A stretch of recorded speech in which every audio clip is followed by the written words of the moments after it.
同框架。甲国民党中央安排一个林国成，因为伊是基隆市小英基友会总会长洪团长，佫是总统府现任的国策顾问。国民党拜会历年高赞，敢若要办跳下坎。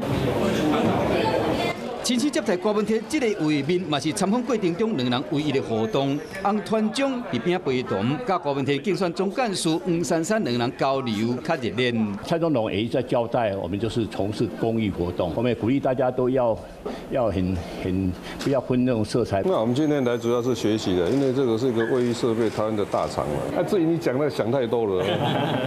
强调讲，这只是互动甲交流，是讲两人做伙引起联想。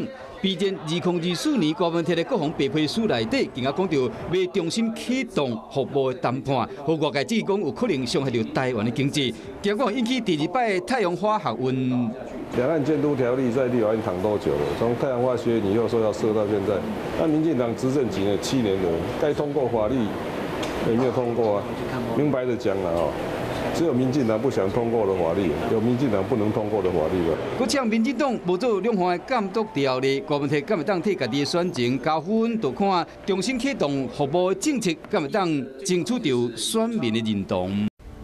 我是陈雅玲，想要跟我一起从零掌握天下事吗？赶紧按下华视新闻 YouTube 频道的订阅按钮，开启小铃铛，跟我一起探讨公共议题，给您最专业的华视新闻。